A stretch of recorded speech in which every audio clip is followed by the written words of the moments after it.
बड़ी बहू वर्सेस छोटी बहू। भाई जो अच्छी बहू है वो तो अच्छी ही रहेगी और जो बुरी उसका क्या कहना। लेकिन क्या हो कि दोनों ही बुरी हो और बनने की कोशिश करे अच्छी। माँ जी ये लीजिए आपका चश्मा और ये रहा तेल। अरे ले आई तो चश्मा, पर तेल किस लिए? कैसी बात कर रही है माँ जी, ये तेल मैंने अपने घर से मंगाया है। वो आपके घुटनों में दर्द रहता है ना, इसलिए मैंने माँ से कह के आपके लिए एक बढ़िया तेल मंगाया है। घुटनों पर लगाते ही आपका दर्द चला जाएगा। है सच्ची? तब तो मुझे एक बार लगाकर देखना ही होगा। माँ जी आप बोले तो मैं लगा दूं क्या? अरे नहीं नहीं बहू, बाद में लगा लूंगी मैं।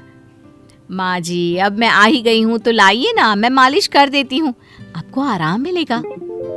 वैसे जिठानी जी ऐसे तेल बहुत मिलते हैं, इसका मतलब ये तो नहीं कि हर तेल असर करता ही है।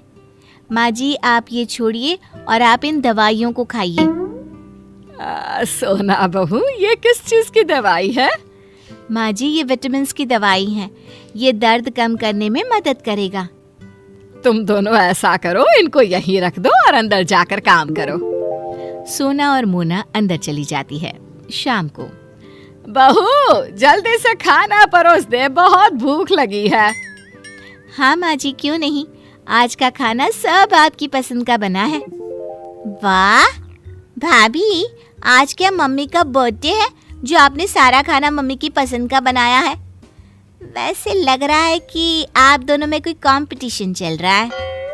माँ जी आप ये खाना छोड़िए, ये सब आपकी सेहत के लिए ठीक नहीं है। इस खाने में बहुत तेल और मीठा है जो आपकी सेहत पर बुरा असर डाल सकता है। आप ये खाइए, ये एकदम हेल्दी है। ये क्या है मोना बहू? माँ जी ये हरी सब्जी, रोटी और सलाद है जो आपके लिए एकदम ठीक और अच्छा है। भाभी जरा हमारी तरफ भी ध्यान दीजिए, घर में माँ के अलावा और लोग भी है। यहाँ कोई बेस्ट बहू का कंपटीशन नहीं चल रहा जो आप लोग माँ को इम्प्रेस कर रहे हो। ये आपको कैसे पता? मतलब ननद जी ये आप क्या बोल रही हैं? हम ये सब माँ जी को इम्प्रेस करने के लिए थोड़ी ना कर रहे हैं और ना ही उनकी नज़रों में उठने के लिए। हम तो ये सिर्फ हमारी प्यारी सी सासू माँ के लिए कर रहे हैं, उनके अच्छे के लिए कर रहे हैं। बढ़िया आई, इनका तो पता नहीं, लेकिन मैं बस यही चाहती हूँ कि माँ जी जैसी भी रहे खुश और तंदुरुस्त रहे। आप दोनों को देखकर तो ऐसा लगता नहीं। ये सब छोड़िए, मेरे लिए भी खाना परोस दीजिए। हाँ हाँ, नहीं तो खाना ठंडा हो जाएगा। कुछ दिनों बाद सीढ़ियों से गिरने की वजह से सास के पैर में मोच आ जाती है। कैसी है माँ जी? क्या कहा डॉक्टर ने? माँ जी को ज्यादा चोट तो नहीं आई ना? तुम कुछ बोल क्यों नहीं रही हो? हमें माँ जी की चिंता हो रही है। भाभी अगर इतनी ही चिंता हो रही थी तो आप माँ को देखने, उनका ख्याल रखने के लिए हॉस्पिटल क्यों नहीं आई? अब वो मुझे लगा तुम और देवर जी और ये हॉस्पिटल में है तो घर का ख्याल रखने के लिए भी तो कोई होना चाहिए। और वैसे भी मैं घर की बड़ी बहू हूँ, सोना तो इतना ज्यादा जानती भी नहीं है घर की चीजों के बारे में। बस मुझे और कुछ नहीं सुनना। डॉक्टर ने माँ को कुछ दिनों के लिए बेड रेस्ट करने के लिए बोला है और ये माँ की दवाइयाँ हैं, टाइम पर देने को कहा है। लाओ, माँ को दवाई टाइम से देना भूलना नहीं। और हाँ, रोज रात को हम में से किसी एक को माँ के साथ रुकना होगा। अरे लेकिन वो क्यों? माँ को रात को प्यास लगी या वॉशरूम जाना होगा तो? हाँ ये तुम सही बोल रही हो, लेकिन मुझे तो माफ कर दो, मैं नहीं रुक पाऊंगी। तुम तो जानती ही हो मुझे अपने बेड के सिवा कहीं और नींद ही नहीं आती। अब मैं क्या कह रही थी कि तुम ही रात को माँ जी के साथ सो जाओ ना। तुम्हारी माँ है, तुम्हारे सिवा उनको कोई अच्छे से कैसे समझ सकता है, और तुम उनके साथ रहोगी तो उनकी ज़रूरतों का ख्याल अच्छे से रख पाओगी ना।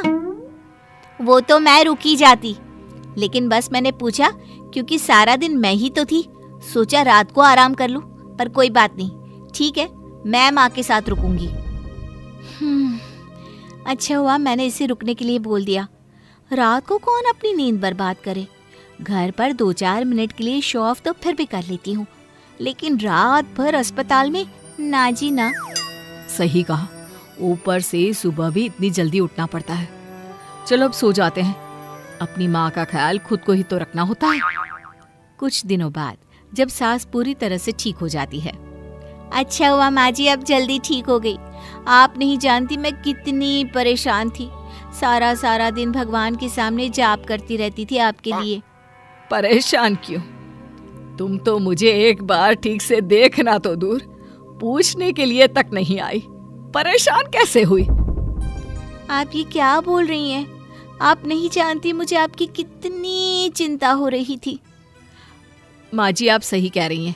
इसको आपकी चिंता होती तो ये आपको देखने आती, पर ये आपको देखने नहीं आई। असली चिंता तो मुझे हो रही थी आपकी। माँ, आपको यूं ठीक होता देख मुझे कितना अच्छा लग रहा है, मैं आपको बता नहीं सकती। मोना भाभी, आप माँ को देखने आ भी गई तो आपने कोई बड़ा काम नहीं किया। आप बस आती थी, माँ का हाल चाल पूछती थी और फिर चलते बनती थी। इसके अलावा आपने और कुछ किया क्या? वैसे तो मैं जब तक ठीक थी मुझे तुम दोनों की ज्यादा जरूरत नहीं थी, तो तुम दोनों मेरे इर्द गिर्द मंडराती रहती थी। लेकिन जब मुझे तुम दोनों की सबसे ज्यादा जरूरत थी तो तुम दोनों ने मेरा साथ छोड़ दिया। बहू, ये दिखावा नहीं तो और क्या है? हाँ माँ, आप एकदम ठीक बोल रही हैं। ये बस आपको हम सबको दिखाने के लिए अच्छी बहू का नाटक करती थी। नहीं नहीं माँ जी, अरे बिल्कुल नहीं माँ जी, मुझे सच में आपकी चिंता थी। बहू, अगर चिंता होती तो मेरे बुरे समय में तुम दोनों कहाँ थे? ये कैसी चिंता है जो बुरा समय आने पर दिखता ही नहीं है? बहू, मैं चाहती हूँ कि तुम लोग दिखावे के लिए मेरी चिंता मत करो।